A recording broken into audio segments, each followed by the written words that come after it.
America cannot admit any kind of setback or defeat. So it has to constantly proclaim, we're winning, we're winning, we're winning. Because, not that I could care less, but if they actually were shown, no, Iran held you to a draw after a lot of blood and destruction. Yes, that would weaken America's further pretensions of primacy in other places. The cost of America's war with Iran is mounting, and America is paying in blood and treasure. New figures now suggest that more than 500 U.S. service members have been wounded in the ongoing conflict, painting a far grimmer picture of the battlefield than previously known, with the casualty count now surpassing the Pentagon's own publicly available tally. According to a U.S. official who spoke to the Associated Press on condition of anonymity, well over 500 American troops have now been wounded. That figure is significantly higher than the Pentagon's Defense Casualty Analysis System, which currently lists 482. The official said the discrepancy stems from delays in reporting injuries through the system, not from any attempt to conceal casualties. The way that war is conducted now, from an American point of view, and basically from a European point of view, is essentially costless for the politicians. Of course, unlike most of human history, our leaders don't lead their armies into battle.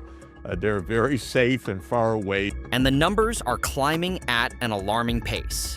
Since the strikes resumed, nearly 100 U.S. service members have been wounded, according to Pentagon spokesperson Sean Parnell. That surge underscores the intensity of the fighting as military operations continue across the region. But the human cost does not end with the wounded. The number of American troops killed is rising too. Since the United States and Israel launched their opening strikes on February 28th, 18 U.S. service members have lost their lives, and the past week alone added several new American deaths to the toll. American troops were killed in the Iranian attack on Muwafaq Salti Air Base in Jordan, and another soldier later died in Iraq during the controlled detonation of a downed Iranian drone. Of the 18 American deaths, 10 have been classified as hostile action fatalities, meaning they came directly from combat. In the meantime, you don't have to count the dead, it's somebody else's dead. Look at the map of these losses, and the reach of this war becomes clear. In the opening days of the war, 6 American soldiers were killed in a drone strike in Kuwait. Another service member was killed after Iran targeted a U.S. military base in Saudi Arabia. But not every death came under enemy fire. A U.S. refueling aircraft crashed, killing all 6 crew members aboard. And earlier this month, a U.S. helicopter pilot died in a crash in the Arabian Sea.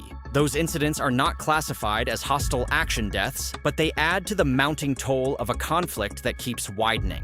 And here is the historical marker that should stop anyone scrolling past. The closest modern comparison is Kabul, where 13 American service members were killed in the airport bombing during the Afghanistan withdrawal. What the United States got completely wrong about Iran, and continues to get wrong, is that it thought Iran is some medieval, not empire, I'm trying to think of the right word, some medieval failed state. The gap between the numbers has now become its own fight. The Pentagon has pushed back hard against reports questioning its casualty reporting. Chief spokesperson Sean Parnell responded to a New York Times report alleging the Defense Department was undercounting injuries sustained during the Iran war, dismissing it in a lengthy post on X as part of a malicious campaign, and insisting the data is public and updated regularly. In a separate post, Parnell said that while nearly 100 service members have been injured since July 7th, 96% have already returned to duty, suggesting many of the wounds were not severe. Both things can be true at once, that most of the wounded recovered, and that the real number is higher than the official board shows. But when the count of the injured becomes a public argument between the Pentagon and the press, it tells you the war has reached a scale Washington is struggling to explain cleanly. Americans cannot admit defeat. They can't. Defeat only is admitted in very strange circumstances. Usually, for example, the Vietnam War ended after Nixon resigned. That's what enabled it to finally end, because the next president, Ford, said, okay, we're basically closing shop. It wasn't his. Trump had that opportunity to end this debacle in Ukraine. That's why some of us, I thought that he would actually try to do so, but he's too weak, too inconsequential, too ignorant, and basically too beholden to the Palantirs of the world to do any such thing. And so already at the same moment that he was talking about negotiations, he was following the CIA playbook. But my point is something slightly different, which is that America cannot admit any kind of setback or defeat. So it has to constantly proclaim, we're winning, we're winning, we're winning.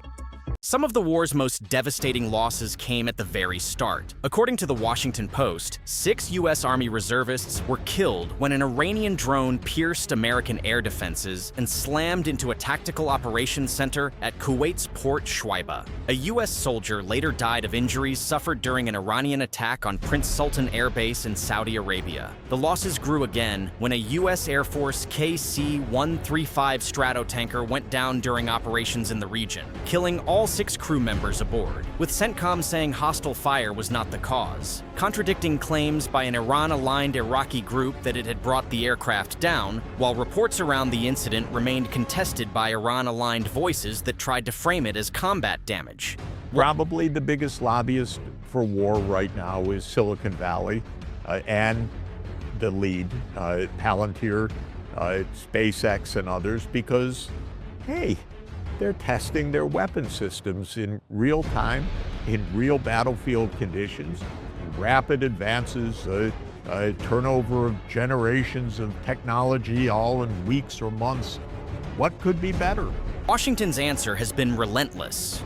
U.S. Central Command announced it had completed its 11th consecutive night of strikes against Iran, targeting military operations centers, maritime capabilities, aircraft hangars, drone storage facilities, and logistics infrastructure in an effort to further degrade Tehran's ability to threaten commercial shipping through the Strait of Hormuz. CENTCOM also claimed Iran has attacked more than 30 commercial vessels transiting the strait over the past 3 months. 11 nights of American bombs against an Iranian campaign that keeps reaching U.S. bases anyway. That is the equation neither side can escape. Perpetual war, always a good reason to continue. Never give up. Why give up? No real constraints. So let us be precise about where this stands. What began as a campaign the White House suggested could be finished quickly has now, by the accounts of the Pentagon, AP, Reuters, CBS, and the Washington Post, killed at least 18 American service members, wounded more than 500, and exposed U.S. bases across the region to sustained Iranian fire.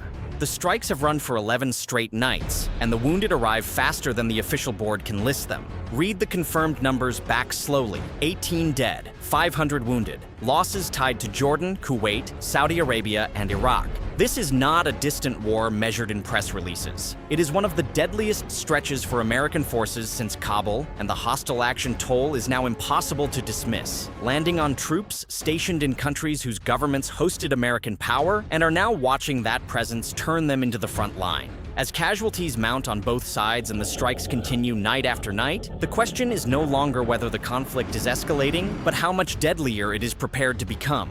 The world is watching, and so far, neither side is blinking.